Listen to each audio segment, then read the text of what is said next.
예수를 믿고 따르는 길이 쉽고 편한 길만 있는 것이 아니라 오히려 복음을 전하고 주님을 따르는 길에는 많은 시련과 도전이 있어서 운동선수들 못지않다고 생각합니다. 참아야 됩니다. 절제해야 됩니다. 쳐서 복종시켜야 됩니다. 또 싸워야 합니다. 그런 투쟁과 훈련과 연단의 과정을 평생토록 살아놓고도 그런 일들을 당신의 가족이나 자녀나 다른 사람들에게 나와 같이 살도록 권하시겠습니까? 라고 묻는다면 예수님의 제자들과 믿음의 사람들은 그렇다고 대답할 거예요. 힘들었지만, 괴로웠지만, 어려움이 많았지만, 참고 고생한 일들이 많았지만, 그러나 이렇게 사는 것이 맞기 때문에 나의 자녀도, 내 가족도, 내 친구도, 예수를 믿는 모든 사람들이 다 이렇게 사셨으면 좋겠습니다라고 대답할 것이라고 생각한다면 주님 앞에 칭찬받고 인정받는 삶이 무엇인가 다시 생각하게 됩니다. 오늘 설교 제목은요, 성공도 실패도 아닌 순종이라고 제목을 삼아 보았습니다. 우리가 살고 있는 이 시대에는 많은 사람들이 인생의 성공을 추구하면서 살아가는 것이 사실입니다. 이 자리에 계시는 성도님들도 내 삶에 어떤 목표가 있다면 나는 뭔가 내가 원하고 바라는 분야에서 성공해야 되겠다라고 하는 생각을 안 해보신 분들이 없으실 것입니다. 그런데요, 그 성공이라고 하는 것이 너무 지나쳐서 다른 사람들과의 경쟁에 몰두하게 되고, 그리고 내 자신의 인생에 있어서 성공이 아니라면 실패뿐이라고 하는 그런 어떤 극단적이고 이분법적인 생각으로 판단한다면 참 안타깝게도 어느 쪽으로 자기 자신을 평가하는 경우가 많겠습니까? 여러분도 어떠십니까? 나는 성공을 많이 했습니까? 아니면 원하고 바라는 만큼 성공을 못한 걸 생각하면 실패가 많았다고 생각하십니까? 설교 제목에 의하면 성공도 실패도 아니라는 거예요. 거기에 너무 몰두하시지 말자는 거예요. 우리가 살고 있는 이 시대는요, 너무 성공을 강조하고 성공에 몰두하고 치열한 시대를 살아가고 있습니다. 그렇다면 믿음의 사람들은 어떻게 살아야 될지를 오늘 사도 바울의 이야기를 통해서 함께 나누기 원하는데요, 믿음의 사람들은 성공에 실패에 집착하거나 몰두하는 것이 아니라 나는 어떻게 주님의 말씀에 순종하고 믿음을 따라서 살았는지가 더 중요하다는 사실을 함께 나누실 수 있으면 좋겠습니다. 먼저 첫 번째로 사도 바울은 어떤 상황 속에서도 복음을 전할 수 있는 것이 자기의 기쁨이고 행복이라고 느꼈습니다. 오늘 사도행전 18장 4절에 보시면 사도 바울이 안식일마다 회당에서 강론하고 유대인과 헬라인을 권면했다, 그렇게 되어 있습니다. 안식일은 토요일이고요, 일주일에 한 번씩 돌아옵니다. 매 안식일마다 유대인들은 회당에 모여서 율법의 말씀을 함께 나누고 대화와 토론으로서 신앙생활을 했습니다. 바로 그런 기회에 사도 바울은 회당에서 강론했다라고 그랬고요, 또 유대인과 헬라인에게 복음을 전하는 일을 할 수 있었습니다. 그리고 5절에 보시면 실라와 디모데가 마케도니아로부터 내려오매 바울이 하나님의 말씀에 붙잡혀 유대인들에게 예수는 그리스도라 밝히 증언했다라고 그렇게 되어 있습니다. 하나님의 말씀에 붙잡혔다라고 하는 것은 무엇을 의미하겠습니까? 말씀에 붙잡힌다, 사로잡혔다라고 하는 것은요, 그것이 꽉 차서 그것이 열정적으로 표출되고 전달되는 것이라고 볼 수 있겠습니다. 누군가가 무슨 이야기를 할 때요, 자신이 없으면 그 말을 제대로 설명하거나 전달하지 못하고 자기 스스로도 할까 말까, 해야 되나 말아야 되나 그렇게 주저하다가 말 것이, 그런 상태를 가지고는 하나님의 말씀에 사로잡혔다라고 볼 수 없겠죠. 사도 바울은 그렇지 않았어요. 하나님의 말씀에 대한 확신이 있었고 지식이 있었고, 율법의 말씀은 곧 예수 그리스도가 우리들에게 유일하신 구원의 주님이 되신다라고 하는 사실을 너무나도 분명히 알았을 뿐만 아니라 그것이 꽉 차고 넘쳐서 열정적으로 회당에 모인 사람들에게 복음을 전하는 것을 가리켜서 여기 성경에 이렇게 표현한 겁니다. 하나님의 말씀에 붙잡혀서 유대인들에게 예수는 그리스도라고 증언했다라고 되어 있습니다. 이렇게 복음을 전할 수 있는 것은 참 행복한 일이라고 본인이 느꼈던 것 같습니다. 사도 바울이 복음을 전하는 이유는 예수님을 만난 다음에 정말 예수님이 유일한 구원의 주님이시라는 사실을 확실히 알았기 때문이었겠죠. 그뿐만 아니라 예수님은 제자들에게요, 그런 복음을 전하는 삶을 살도록 명령하셨습니다. 마가복음 맨 끝에, 그리고 마태복음 맨 마지막에, 사도행전에서는 맨 처음에 나오는 중요한 메시지를 가리켜서 지상명령이라고 부릅니다. 어제 아침에도 잠깐 말씀드렸지만요, 지상명령이라고 하는 것은요, 땅 위의 명령이 아니에요. 한문을 공부하신 분들은 아시겠지만 이 지자라고 하는 것은 땅 지자도 있지만 지극할 지도 있어요. 최고의 높은 명령이 지상명령이라고 하는 뜻입니다. 영어에서는 Great Commission이라고 말합니다. Great Commission. 커미션 중에서도 Great, 가장 위대한 최고의 명령이고 주님의 말씀이다라고 하는 것인데요, 그것은 다른 것이 아니라 뭐라고 되어 있죠? 마태복음 20 맨 마지막 장에 보시면, 너희는 가서 모든 족속으로 제자를 삼아 아버지와 아들과 성령의 이름으로 세례를 주고 내가 너희에게 분부한 모든 것을 가르쳐 지키게 하라 라고 말씀하셨고요, 마가복음에서는 같은 내용이지만 좀 간단하게 축약이 되어 있습니다. 너희는 온 천하에 다니면서 만민에게 복음을 전파하라, 그렇게 말씀하셨어요. 사도 바울이 살아야 되는 이유와 또 복음을 전하는 이유는 예수님이 나에게 그렇게 하라고 하셨기 때문에 해야 된다라고 하는 그런 믿음과 순종이 있었다라고 하는 사실입니다. 사랑하는 성도 여러분, 요즘 사람들은요, 누가 시킨다고 해서 그렇게 쉽게 하지는 않습니다. 우리도 그렇지 않습니까? 그냥 철없는 나이에는 엄마가 하라면 하고요, 아빠가 하라면 합니다. 선생님이 하라고 하면 순종하는 시대가 있었어요. 요즘 아이들은 어떤지 잘 모르겠습니다. 엄마가 하라면 하나요? 왜 해야 되는데? 그렇고요. 아빠가 하란다고 합니까? 아빠는 몰라도 나도 이걸 해야 돼? 그렇게 반문할 거예요. 학교에서도 선생님이 뭐 이렇게 학생들을 지도하면요, 순종하는 또 따라오는 학생들도 있지만 그렇지 않은 학생들도 많아서 선생님들이 힘드시다고 그러잖아요. 우리도 사실은 마찬가지입니다. 주님의 명령이라고 하지만 그것에 대해서 우리가 이해가 돼야 돼요. 동의가 돼야 돼요. 그리고 우리의 마음속에 그것을 인정할 수 있어야 됩니다. 아무리 예수님의 말씀이라고 해도 이해가 안 되고 동의가 안 되고 그것이 가치 있다라고 여겨지지 않으면 안 하는 사람들이 많이 있는 것을 보면 아이들만 탓할 것이 아니라 우리도 똑같은 사람이라는 것을 알 수 있습니다. 하지만 정상적인 사람이고 정신을 차린 철이 든 사람이라면 자기가 가치 있고 소중하며 옳다고 여기는 일에 대해서는 추구하는 것이 제대로 살아가는 모습이라고 생각합니다. 우리는 인생을 살면서도 내가 좋아하고 가치 있다고 생각하는 것에는 푹 빠져서 사는 경우가 많이 있어요. 어떤 분들은 취미생활에 빠져서 스포츠를 좋아하시는 분들은요, 맨날 스포츠 생각만 하고요, 여행을 좋아하시는 분들은 그냥 틈만 나면 여행 가려고 생각합니다. 어떤 아름다움을 추구하는 분들은 음악이나 예술에 있어서 최고의 가치를 부여하고 음악 활동을 하거나 감상을 하거나, 혹은 미술을 좋아하는 분은 지난번에 오신 손님 가운데 한 분은요, LA 와서 가장 행복한 것은 나는 게티 뮤지엄에 가서 그 미술 작품을 볼 수 있는 게 너무나 평생의 큰 행복한 순간이고, LA에 온 최고의 기쁨은 뮤지엄에 가서 그림을 보는 거라고 하시더라고요. 어떤 사람은 LA에 와서 그냥 헐리우드 안 가면 안 되고, 어떤 분들은 스포츠 안 보면 안 보고, 어떤 분들은 뭐 인앤아웃 햄버거 안 먹으면 안 되는 분도 있는데, 내게 가치 있고 소중하고 가장 해야 된다는 것에 대해서는 그렇게 자기 자신을 쏟아 부어도 하나도 아깝다고 생각하지 않잖아요. 예수를 믿는 사람들은 뭐가 가치 있고 소중하고 그것을 할 때에 행복하며 그것을 더 하고 싶은 일이 바로 무엇이겠습니까? 복음을 전하는 것입니다.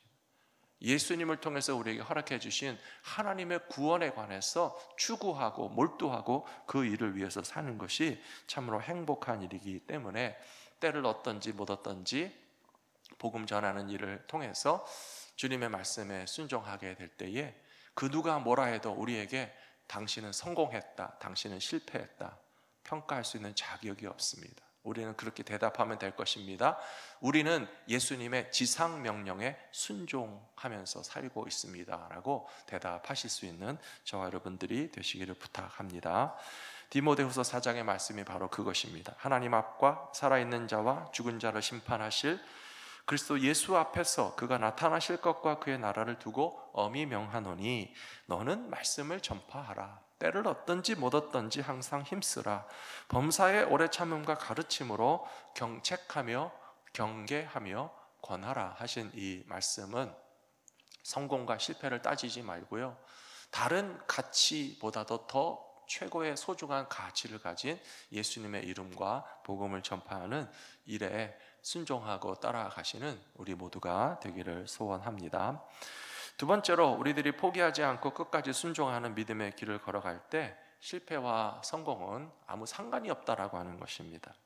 사도 바울이 이렇게 기쁨으로 회당에서 복음을 전했지만 모든 사람들이 그 복음을 잘 받아들인 것은 아니었습니다. 6절, 7절, 8절에 보시면 그들이 대적했고 비방했다 그렇게 되어 있습니다. 바울이 그래서 옷을 탁 털면서 그들에게 이르되 너희의 피가 너희의 머리로 돌아갈 것이고 나는 책임이 없다라고 선포했습니다. 그 후에 사도 바울은 차라리 나는 우리 동족인 유대인에게 복음 전하기보다는 이방인에게 가겠다라고 했고요, 7절에 보시면 거기서 옮겨서 회당에서 나왔다는 말입니다. 그러나 회당에서 나왔지만 하나님을 경외하는 디도 유스도라고 하는 사람의 집에 들어가니 그의 집이 회당 옆에 있었다 그렇게 되어 있습니다. 디도 유스도라고 하는 말을 들으면 우리는 다 모르는 이름이니까요, 그 사람이 그 사람 같잖아요. 영어 성경에 보면 참 재밌습니다. 티티우스, 후스투스, 주스투스 뭐 그렇게 되어 있습니다. 로마식 이름이에요. 유대식 이름이 아니에요. 외국인이죠. 회당 안에 모인 사람들은 주로 유대인이었을 것이고, 유대인 외에도 물론 7절에 나오는 것처럼 하나님을 경외하는 사람들이 간혹 함께 회당에 합류하는 경우가 있었습니다마는 이 디도 유스도 티티우스 주스투스라고 하는 사람은 다분히 헬라식 혹은 로마식 이름을 가진 사람으로서 외국인이었을 것이 분명한데도 복음을 수용하는 사람이었습니다. 그리고 또 8절에 보시면요, 회당장이었던 그리스포라고 하는 사람이 온 집안과 더불어 주를 믿고 수많은 고린도 사람들도 듣고 믿고 세례를 받았다 그렇게 되어 있습니다. 하나님은요, 우리에게 때때로 사람 때문에 상처받게 하시고, 하나님이 하신 건 아니죠. 좀 표현을 잘해야 되겠지, 조심해서. 우리는 보통 때로 사람에게 상처받고 실망하게 되는 경우가 있어요. 많이 있어요. 아마 여러 번 경험하셨을 거예요. 우리들이 그렇게 쉽게 사람에게 상처받고 실망하고 기운이 빠지는 일이 있는 것과 동시에, 그러나 하나님은 또 다른 사람들을 통해서 우리에게 위로를 주시고 용기를 주시고 소망을 주시는 것이 더 많이 있다라고 저는 믿습니다. 저는 경험하며 살아왔습니다. 회당에 들어가서 동족에게 복음을 전했는데 거절을 당했고 비방했고 대적했기 때문에 얼마나 속상했겠습니까? 하지만 그런 마음 상한 사도 바울을 위로하시기 위해서 디도 유스도라고 하는 이방인도 예수를 믿었는데요, 환영했는데요, 그러니까 조금 위로가 되지 않았겠습니까? 또 8절에 보시면요, 회당에서 많은 사람들이 거절했지만 참 놀랍게도 회당의 짱이었던 회당장 그리스포 온 집안 사람들이 예수를 믿고 영접하고 세례받고, 그뿐만 아니라 고린도의 많은 사람들이 구원의 복음을 영접하는 것을 통해서 사도 바울은 위로를 받았을 것이라고 생각합니다. 사랑하는 성도 여러분, 이렇게 놓고 볼 때에 사도 바울의 사역은 고린도에서 성공이라고 봐야 됩니까? 실패라고 봐야 됩니까? 성공과 실패도 아니라니까요. 제 질문에 여러분들이 말려드신 거예요. 성공도 아니고 실패도 아니에요. 순종했어요. 그에게 분명히 성공도 있었고 실패도 있었어요. 복음을 전한 것 자체가 성공인데요, 그러나 그것을 거절하는 사람들이 있었으니까 또 실패라고 볼 수 있었겠죠. 하지만 그렇다고 해서 실패만 했다고 말해서는 안 되는 것이, 이방인도 믿었고 회당장도 믿었고 고린도에서 많은 사람들이 예수를 믿었는데, 고린도에서 사도 바울의 사역을 놓고 성공했다 실패했다라고 말하는 것은 맞지 않는다라고 하는 것입니다. 구약에 보시면 요나라고 하는 선지자가 있는데요, 북이스라엘 여로보암 2세 시대에 활약했던 선지자였습니다.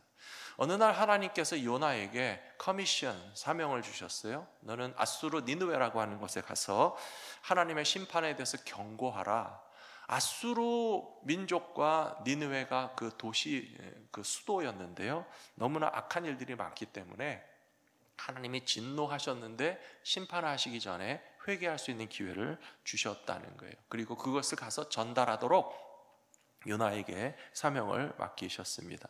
하지만 요나는 별로 하고 싶지 않았어요. 왜냐하면 자기 민족도 아니고 이방 민족이고 남의 나라인데다가 거기에 가서 환영받지 못하고 괜히 거기 가서 하나님의 말씀 전하다가 무슨 화를 당할까가 두려워서 하나님의 말씀에 순종하는 것이 아니라 오히려 배를 타고 다시스라고 하는 지중해 서쪽 끝에 도망가려고 했었습니다. 하지만 우여곡절을 겪어서 할 수 없이 그가 니느웨로 가지 않았습니까? 아수르에 가서 하나님의 말씀을 그냥 억지로 순종했어요. 하기 싫은데 안 할 수 없으니까 할 수 없이 순종했습니다. 근데 참 놀랍게도 대성공을 거두었어요. 요나도 깜짝 놀랐어요. 니느웨 사람들이 몽땅 회개를 하는 거예요. 왕도 회개하고 백성들이 회개하고 제에 앉아서 뭐 하나님 앞에 통해 자복을 하고, 내 말씀에 이렇게 권세가 있다, 능력이 있나, 그런 착각에 빠질 만큼 요나가 복음을 아니죠, 그때는 하나님의 말씀을 전했을 때 정말 큰 성공이 일어나기는 했었습니다. 근데 요나 4장 1절에 보니까요, 아주 이해가 되지 않는 장면이 펼쳐집니다. 요나가 매우 싫어하고 성을 냈다, 그렇게 되어 있습니다. 여호와께 기도하여 이르되 여호와여, 내가 고국에 있을 때에 이러하겠다고 말씀하지 아니하였나이까? 그러므로 내가 빨리 다시스로 도망하였사오니 주께서는 은혜로우시며 자비로우시며 노하기를 더디하시며 인애가 크시사 뜻을 돌이켜 재앙을 내리지 아니하시는 하나님이신 줄 내가 알았음이니이다. 여호와여, 원하건대 이제 내 생명을 거두어 가소서. 사는 것보다 죽는 것이 내게 나음이니이다 하니 여호와께서 이르시되 내가 성내는 것이 옳으냐 하시니라. 지금 4장 1절에서요, 요나가 되게 막 짜증이 났잖아요. 화가 났잖아요. 왜 짜증이 나고 화가 났어요? 하나님이 용서해 주시는 게 막 짜증나는 거예요. 니느웨 사람들이 회개하는 게 막 열받는 거예요. 자기 사역이 성공했는데 그것이 오히려 막 화가 나는 거예요. 참 웃기는 일이죠. 도대체 성공과 실패라고 하는 게 무엇입니까? 하나님에게 순종해서 하나님께서 죄인들이 회개하여 그들이 심판받지 않고 용서받는 일을 경험하고 있는데, 요나라고 하는 사람은 참 이해할 수 없는 반응을 일으키고 있다라고 하는 것입니다. 제가 요나 이야기를 갑자기 말씀드리는 이유는 사도 바울의 경우와 대비되면서 적용할 수 있는 그런 메시지가 있기 때문입니다.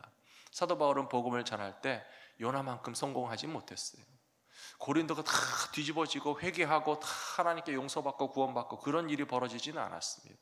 오히려 자기 동족들이 반대했고 대적했고 공격했고 위협했고 그렇게 받아들이지 않고 거절당해서 얼마나 상처받고 실망하고 속상했겠습니까?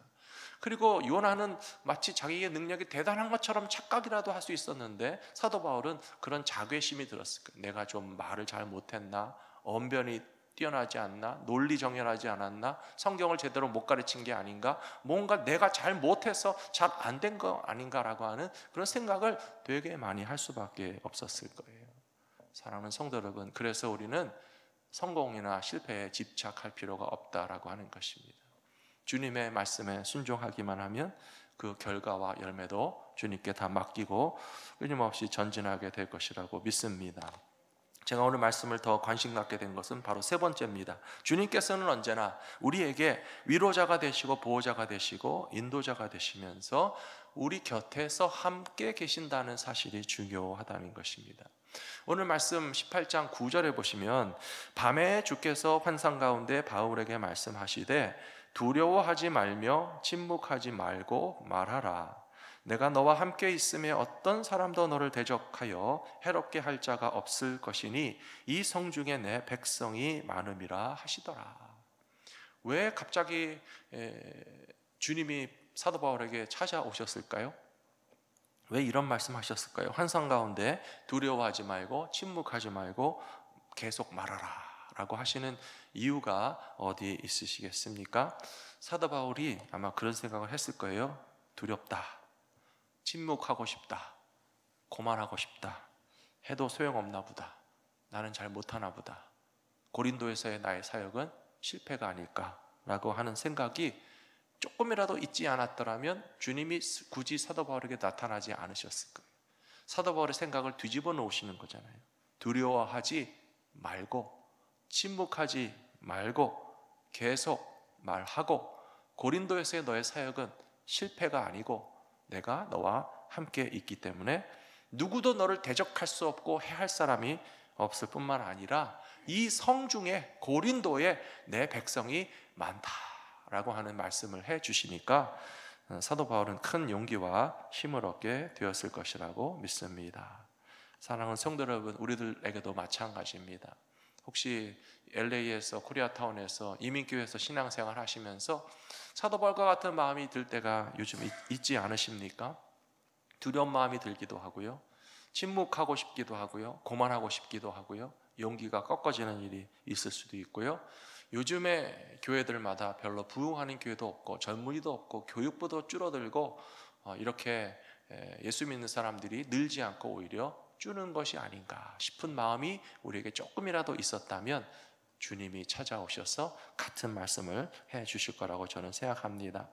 저는 목회자로서 자주는 아니지만 가끔은 생각합니다. 저는 성공한 목회자인가 실패한 목회자인가 스스로 생각하게 되는 때가 있고요, 다른 사람들을 통해서 그런 이야기를 듣게 되는 경우도 있습니다. 도대체 성공한 목회자란 어떤 사람이라고 여러분들 생각하십니까? 큰 교회에서 목회해야 성공입니까? 혹은 유명세가 있어서 이곳저곳에서 어느 목사님 이름만 대면 다 아는 그런 목사님이 돼야 성공한 목회자입니까? 혹은 섬기는 교회에 모든 자원이 풍부하고 넘쳐나서 교회가 다 베풀고 나누어 주고 하고 싶은 사역을 그냥 얼마든지 다 할 수 있는 목회를 하고 있다면 성공한 목회자이고, 하고 싶어도 못하는 여러 가지 자원이 인력이 제한돼 있어서 그런 답답한 심정이 있다면 실패한 성공 목회라고 봐야 하겠습니까? 저는 그렇지 않다라고 하는 사실을 스스로 다시 깨닫고 스스로 다시 묵상하게 됩니다. 신약 성경에 보시면 아주 유명한 예수님의 달란트 비유가 있죠. 5달란트, 2달란트, 1달란트를 맡기고 떠나셨어요. 주인은 맡겨놓고 떠났습니다. 그리고 다시 돌아왔을 때 5달란트 받은 사람이 5달란트 남겼고 2달란트 받은 사람이 2달란트 남겼는데요, 1달란트 받았던 사람은 아무것도 하지 않고 묵혀뒀습니다. 먼저 그 사람에 대해서 생각해 봅시다. 1달란트 받아서 아무 일도 하지 않았지만 땅속에 묻어놨으니까 그대로 100% 보존하고 있었잖아요. 그 사람은 성공입니까? 실패입니까? 성공한 것도 없지만 실패한 것도 없어요. 손해본 거 없잖아요. 그대로 남겼는데 뭐가 실패입니까? 근데 예수님은요, 이 사람이 왜 성공을 안 했냐라고 책망하신 것도 아니고, 실패는 안 했으니까 다행이다라고 말씀하신 것도 아니고, 악하고 게으른 종이라고 책망하셨어요. 그렇다면 예수님은 성공이나 실패 때문에 우리에게 말씀하시는 분이 아니고요, 순종하지 않은 것에 대해서 판단하시는 주님이세요. 5달란트 받은 사람이 5달란트 남긴 것은 자기가 잘나고 대단해서 5달란트 남긴 거 아니에요. 애초에 5달란트 주셨고요, 그는 5달란트 받은 것에 순종했을 뿐인데 5달란트 받은 사람이 5달란트 남기게 하신 것은 주님이시고 하나님의 능력과 영광이라고 저는 생각합니다. 우리에게 2달란트만 주셨으면 어떻습니까? 남과 비교할 필요도 없어요. 나는 2달란트니까 1달란트보단 많어. 그런데 5달란트보다는 조금밖에 안 주셨으니까 기분 나빠, 안 하고 싶어. 그럴 이유가 없잖아요. 2달란트 받았어도 2달란트에 순종하고 충성했을 뿐인데 2달란트 남기게 된 것도 자기의 실력과 능력이 아니고 하나님께서 역사하신 것이라고 저는 생각합니다. 그 누구도 5달란트와 2달란트 받을 사람에게 찾아와서 성공의 비결이 뭡니까? 묻는 사람이 없어요. 무슨 기술과 재주를 피웠길래 당신은 갑절로 남겼습니까? 라고 성공의 비결에 대해서 묻는 법이 없었고, 1달란트 받았으나 손해보지 않은 사람 왜 실패했냐고 묻는 것도 역시 합당하지 않습니다. 유일한 조건은 5달란트와 2달란트 받았던 사람들은 믿음으로 순종했어요. 하나님이 남기게 하셨어요. 1달란트 받은 사람은 아무 일도 하지 않았다는 것은 순종하지 않았다라고 하는 것을 의미하기 때문에 우리는 어떻게 살아야 될지를 깨닫게 되는 비유의 말씀이라고 생각합니다. 밑에 보시면 엘리야에 관한 말씀이 나와 있죠. 엘리야는 북이스라엘에서 바알 숭배가 극에 달았던 아합 왕 시대의 선지자로서 하나님의 말씀을 가르치는 사명을 받았던 사람이었습니다. 이 당시에는요, 왕실에서 먹이고 키우는 바알과 아세라 선지자들이 얼마나 많았었는지 몰라요.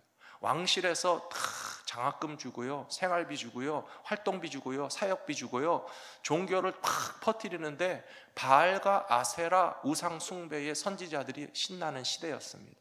바알 선지자는 450명, 아세라 선지자는 400명 있었어요. 850대 1로 싸워야 했던 엘리야였습니다. 고독하고 외로웠겠죠.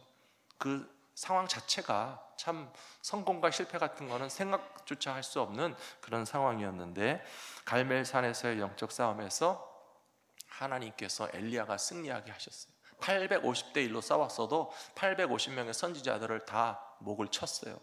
왜냐하면 하나님이 승리하게 하셨기 때문에 그 순간만큼은 엘리야도 굉장히 우쭐했을 것 같습니다. 하지만 그 성공과 승리의 기쁨이 별로 오래가지 않았어요. 이세벨 왕비가 그 소식을 듣고 화가 나서 내가 애지중지 먹이고 키우는 바알 선지자들 850명을 목을 쳤으니 엘리야 가만두지 않겠다라고 하니까요, 엘리야가 기가 팍 죽어서 도망갔어요. 에이, 성공은 무슨, 이기면 뭐하나, 내가 죽게 생겼는데 못 해먹겠다, 못 살겠다. 그래서요, 엘리야도 하나님한테 똑같은 소리를 했어요. 하나님, 차라리 날 죽여주십시오. 나 이런 고생하고 싶지 않습니다 라고 했는데, 열왕기상 19장 7절에 보시면 하나님의 천사가 찾아와서 또 어루만지며 이르되 일어나서 먹고 내 갈 길을 가지 못할까 염려하노니 힘을 내라, 다독거려 주시는 장면이 나와 있습니다.